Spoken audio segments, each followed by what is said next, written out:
Hello there, welcome back to Max's Writer's Life Vlogs, where I go over my own process, what I've been doing, as well as offering writing advice and inspiration along the way. This week, we have a bit of a really meaty update, so I really want to get going through things, as well as a really important subject. Camp NaNoWriMo, the July edition, is coming up really quickly, really soon, and I actually wanted to take a moment to stop, greet all the new followers, because there's a bunch of you, and additionally, provide you a set of resources that may be really helpful for you moving forward, especially if you're considering in doing a month-long challenge such as Camp National Novel Writing Month or NaNoWriMo. So, let's take it from the top. What was I up to this week? This week was one of a lot of things happening. Some good things, some not so good things, but it's the idea of like, so many things happened back to back to back to back that like, they're all kind of compressed. So, like, in the middle of finishing the second part of my week, I realized, oh yeah, I finished writing a book at the beginning of this week. That happened. I finished the first draft of a book that should actually be coming out relatively soon. It's not fiction, but non-fiction. Ha! And I also finished doing the final revision stages, as well as the finalization and the ebook coding of a book that's going to be coming out relatively quickly. Like, tomorrow to patrons, I believe, depending on the day, on which day this video goes up. But yeah, no, a lot of weird things happening. Like, I also lost electricity for like a whole day, and I was just sitting here like, time to pull out all my backup batteries for my laptop so I can finish, doing the cover for this project, and I can pull out my Chromebook and get as much work done as possible before the electricity comes back. Or until the electricity comes back, which of course it didn't until the very last possible moment, as always. The random encounters of life. Other than that, aside from writing, revising, doing some more writing, and dodging the random encounters of life, I've just been playing The Sims 4 because I'm a giant nerd, and it was about time I reignited that terrible addiction. I've been doing a legacy challenge because I'm a giant nerd, and it's one of those things where like, I'm doing it, and I'm playing, and I'm like, I could do an LP of this. But I stopped myself. So if you think the idea of me playing The Sims 4 and putting it up on YouTube sounds fun, let me know. It may be a thing that happens on the side. I don't know. It's just a random thing that occurred to me, and I've just been having fun with the game. But anyhow, my week is over. That's what I've been up to. That's what I've been doing. Let's talk about the big subject of the week. Now, I'm going to apologize slightly in advance. For long-time followers, people who have been tagging along my videos from the very start, back when I was just doing a blog on Tumblr. I'm still doing it, but back when it was only that. The following advice may seem like repeat, although I will offer a couple more inspirational bits along the way, but I'm making this video right now mostly for the newer followers, and also because every video that I make is somebody's first video, so I can't assume that everyone has been, reading all the previous issues before this one. Issues, hashtag my life, but anyhow. Also, a lot of people ask me for advice on this, so I thought I would just dive right in. The links for all of the things I'm about to talk about in great length are available in the description down below, and there will also be cards on the screen as you're watching. Let's take it from the top. Now, the first point that I'm going to be talking about may be a little weird, but we have to state this outwardly first. Why would somebody want to do an activity like Camp NaNoWriMo, Camp National Novel Writing Month, in which you attempt to write X number of words in 1 month? It can be 50,000, 30,000, 10,000, as many words as you like. Why would somebody jump into a challenge like this? Well, from my personal experience, because I've been doing those challenges for a long while, self-imposed challenges are really effective at allowing you a limited space from which you can develop and train. It's as opposed to just write a book. Writing it within 30 days, or getting as far as you can be really effective, and also can give you the motivation to finally get up and work on the thing you've been meaning to do forever. It's kind of like, it's the same principle behind the game jams. It pushes people into a space and a set of limitations. Do this within this limit, and as they say, it is within adversity that people become better and stronger, and our disciplines are improved. And writing is a discipline, and as with any other discipline, the more you do it, the better you get at it. So a challenge like this is really effective for people who just want to do a little bit more practicing, or even better, just jump into a new project. Now, one of the biggest pitfalls with attempting a challenge like this, especially if it is your first time doing some sort of creative writing endeavor long term, is that you don't know where to start. And for anybody out there wondering, how the heck do I outline a novel? I have a 1-hour workshop on how to plan your novel from the ground up.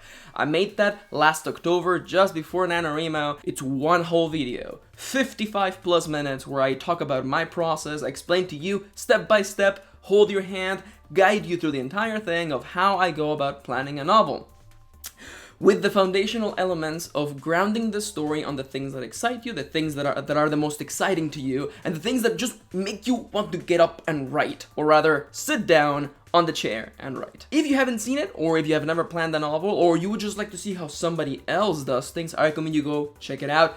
Again, as with any of my writing advice, it's not gospel, it is literally just the guide that I've been using for like half a decade. That guide has changed a lot over the years, and if you're just interested in seeing how somebody does things, so you can change it or apply different things or just modify things to your liking, then go give it a watch. And if you do go out of your way to make modifications to the guide, let me know, because I'm always looking out for new ways to do things. Alright, so let's say that you have already planned your novel, or you're already certain of what you want to do.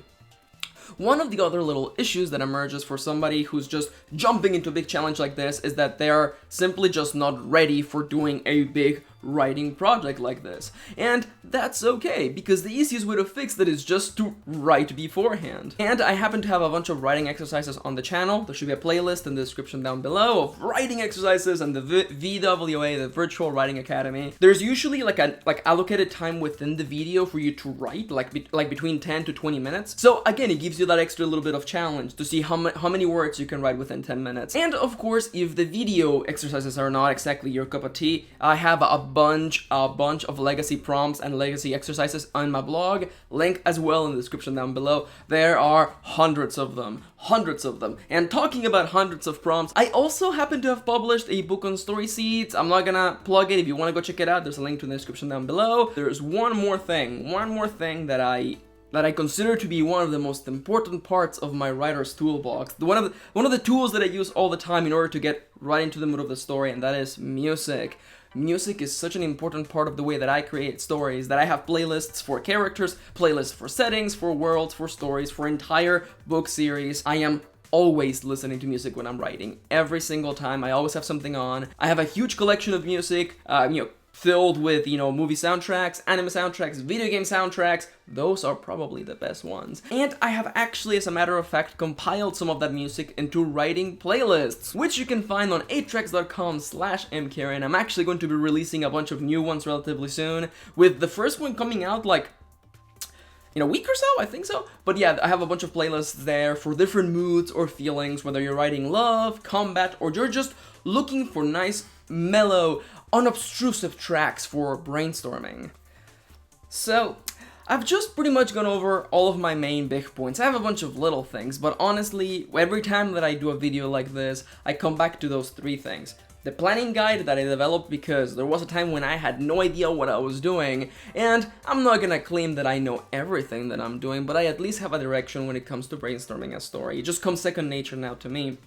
Additional to that, writing exercises and practicing writing on a weekly/daily basis, it can keep your writing muscles at the ready. It's just like practicing for a marathon or getting back into any sort of sport. If you haven't done it for a while, it's gonna take a little while for your body to get back into things. You will get back to where you were, it's just gonna take a little bit of time and a little bit of practice. And of course, music. Music is such an important part of the way that I do things, and I know that I talk about it a lot, but it's because it literally just means the world to me. I honestly don't think that the process of writing would be anywhere near as fun if I didn't have my music with me. So if there's somebody out there who told you that music is not good and you can't use it, well, I disagree. I think you should use every tool at your disposal to make writing the most effective for you. And now, these are the things that I use. This is my toolkit. This is what I use for surviving a big challenge like this, or pretty much any sort of creative writing project that I jump into. That being said, there is one more thing that I'd like to touch on. This is another installment of writing advice that sounds just like life advice. Now, one of the issues with a challenge like this is that the main metric by which people measure their success and failure is through words. And there are artificial ways to inflate your word count, and ultimately, If you have seen my videos, you know how I feel about that. You're just giving yourself more work for later, such as breaking contractions or just writing in a way that just gives you more words. I want to inspire you to stop for a minute and consider, why are you doing this challenge? Do you want to write a book? Then focus on writing it. It doesn't matter if you don't complete the arbitrary number of words you gave yourself. Ultimately, and here's what I keep pushing to people. Every time I'm on Twitter sharing my word count, I tell you how many scenes or chapters I wrote, because I don't work on word counts. I work on scenes/chapters. I push to get a number of those done per day. Or if one goes long, then that's fine. But ultimately, at the end of the day, I'm pushing the story forward. The scenes are happening, chapters are happening, characters are taking action, making choices, and facing the consequences of their choices. That is how the story moves forward. And when people focus on words, they're kind of ignoring the whole point of doing storytelling, and they're focusing on this metric as opposed to focusing on the act of just pushing the story forward through scenes and chapters. I want to inspire you to focus on that instead. It's fine if you track this thanks to words, but I want you to realize this, that if you make it to the end of the month and you realize that you want to write 30,000 words, but instead you wrote 20,000 or 15,000 or 10,000, what I want you to realize is not do that mental arithmetic where you look at your goal and you look at what you did and you assume success or failure, but instead look at the story. How did you push the story forward? How many chapters are you further ahead? Because the thing is that it really doesn't matter how long it takes you to write the book, as long as you finish it. And you will finish that book focusing on chapters, focusing on moving the story forward. If you write 20,000, that's awesome! That is 20,000 words you wouldn't have written otherwise. If you write a handful of chapters, half of the book, a third of the book, an entire arc, you got that done. And you wouldn't have done so otherwise. Failure and success gets tossed around, and I've said this in the past, I'm gonna say it one more time.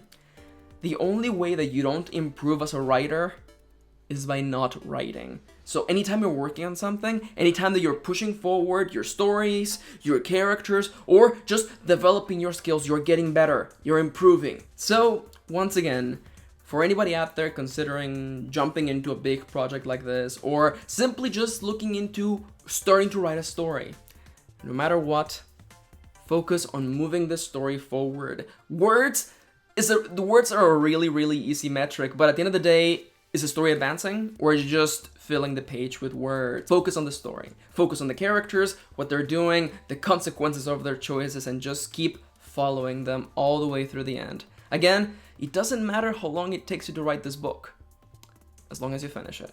Okay? Okay. That was a really long video. And kind of heartfelt through the end. I hope that I managed to give you another point of view, and if anything, maybe I showed you another way to do things, and you're considering maybe the way that you look at things and the tools that you have around you to make writing the most effective. I want to reach out to everyone out there who has done a challenge like this or is looking to do it. What is your NaNoWriMo survival kit? What do you reach out to when you need to prepare yourself for a challenge like this? Please let all of us know in the comments down below, as well as your weeks. What have you been doing? What have you been working on? Have you been reading anything interesting or playing any cool games? Are you playing The Sims 4? Is it my fault because you follow me on Twitter and I've been talking about it? If so, I'm sorry. But anyhow, I gotta get going. This video has been long enough. I want to thank you for watching. Thank you for spending a little bit of your day with me. And I'll see you on the next one.